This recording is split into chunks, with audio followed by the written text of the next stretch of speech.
पता जी, आप 1 रुपया 1 वोट के लेके जो अभियान आपने चलाया था, गांव-गांव गए थे, उसका कैसा रिस्पॉन्स है, उसके बारे में थोड़ा बताएं। सर, मैं 2 दिसंबर से आशीर्वाद यात्रा निकाली थी।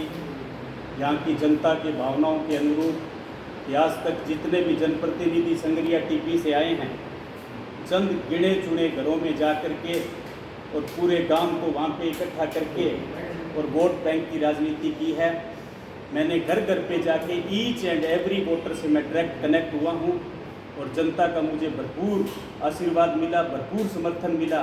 और संगरिया टीपी के अंदर लोकतंत्र की स्थापना के 73 साल बाद पहली मर्तबा कोई विधायक का कैंडिडेट गरीब, मजदूर, किसान, शोषित, पीड़ित, वंचित, खेत खलियान के अंदर हर घर के अंदर गए साहब। आप विधानसभा चुनाव लड़ रहे हैं, किन अलग मुद्दों पर आप चुनाव लड़ रहे हैं? मैं सर राजनीति के अंदर व्यवस्था परिवर्तन करने के लिए राजनीति में आया हूँ। यहाँ से बारी बारी पार्टियों का राज बदलता है, मगर संगरिया टीपी के अंदर 2 चीज़ें जो मैं समझता हूँ कि मुख्य समस्याएं हैं।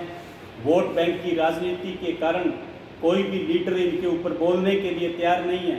सबसे पहला करप्शन और दूसरा मेडिकल नशा, चिट्टा मेडिकल नशे ने साहब 150 बहनों के प्रतिवर्ष तलाक होते हैं, 150 बहनों के सुहाग उजड़ते हैं, माँ बाप के बुढ़ापे का सारा नौजवान काल का ग्रास बनते हैं साहब। कोई भी लीडर बोलता नहीं है। और मैं आज आपको बताना चाहूँगा कि स्थानीय जनप्रतिनिधियों की मिली भगती से संगरिया टीपी की गली गली के अंदर, गांव गांव के अंदर रोज़ाना लाखों रुपए का मेडिकल नशा बिकता है। हर दफ्तर के अंदर कर्मचारी से लेके अधिकारी तक एक फाइल को यहाँ से यहाँ रखने के लिए पैसे की मांग करता है साहब।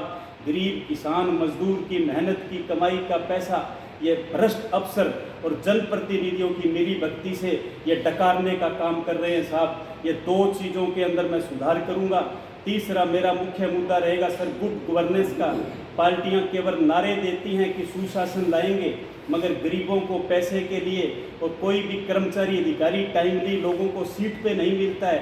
गाँव के अंदर जो फ्रंट लाइन है, जो प्रशासन की फ्रंट लाइन है, जैसे पटवारी है, छोटे छोटे ग्राम सेवक है, वो लोग गाँवों के अंदर अपनी सीट पे नहीं मिलते हैं।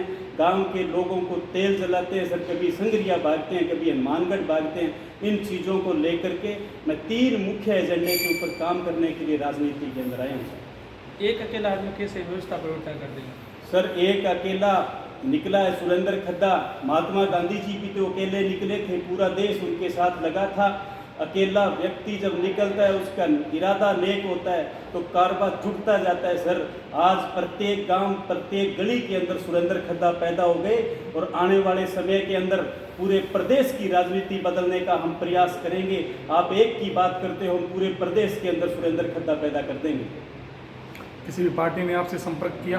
पार्टियों ने संपर्क किया है साहब, लेकिन मैंने पार्टियों के सामने कंडीशन रखी। मैंने कहा जो पार्टी गरीबों की बात सुनेगी उस पार्टी की टिकट लूँगा, जो पार्टी भ्रष्टाचार के खिलाफ बात करेगी उस पार्टी की हम टिकट लेंगे, जो पार्टी संगरिया टीपी को नशा मुक्त करने की बात करेगी उस पार्टी की हम टिकट लेंगे, गरीब व्यक्ति की बात करने वाली पार्टी की हम टिकट लेंगे।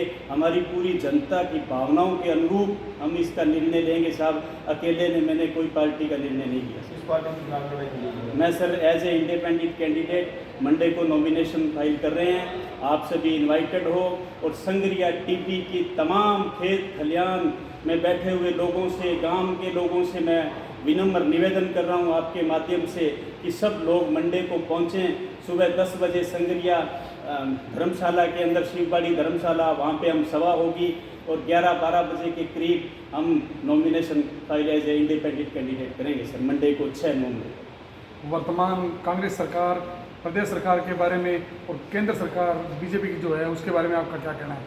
साहब, कांग्रेस पार्टी ने पिछले जो 5 साल के अंदर जो शासन किया है, जनता के ऊपर गद्दी बचाने की लड़ाई लड़ते रहे साहब। उप मुख्यमंत्री तक कहता रहा कि मेरी चलती नहीं है, तो कांग्रेस पार्टी से हम क्या उम्मीद कर सकते हैं साहब? एक विधायक यहाँ से जीत के क्या करेगा जब उप मुख्यमंत्री और मंत्री रोते रहे? सरकार को बचाने के लिए अरबों रुपए जनता के डकार गए साहब। वोटरों के बिल, हवाई जहाज का किराया, खुद के एमएलए की बाड़ाबंदी कर रहे हैं। इनके अंदर लेक ऑफ कॉन्फिडेंस है सर, लेक ऑफ मैनेजमेंट है सर। इनके अंदर मैं समझता हूँ कि राजस्थान की जनता के 5 साल पूरे गर्त में डालने का काम कांग्रेस पार्टी ने किया है। और भारतीय जनता पार्टी ने भी किसान आंदोलन देखो साहब, किसानों की जानें चली गई साहब, किसान के आज हालात देखो साहब, गुलाबी सुंडी ने नरमे का नुकसान कर दिया, मगर दोनों पार्टी बोलने के लिए तैयार नहीं है। मैं समझता हूँ कि जवानी और किसानी को उजाड़ने के लिए दोनों मुख्य दल जिम्मेदार है। जब तक कोई जुझारू नेता लीडरशिप क्वालिटी के आधार पर जब तक कोई व्यक्ति चुन करके नहीं जाएगा, तब तक ना तो जवानी का भला होगा ना किसानी का होगा, और इस राजस्थान को यह पुनः बीमारू राज्य की श्रेणी में डालेंगे। इसलिए मैं पूरे जज्बे और जुनून के साथ इन पार्टियों को करारा जवाब देने के लिए इस जनता के बीच में आया हूँ।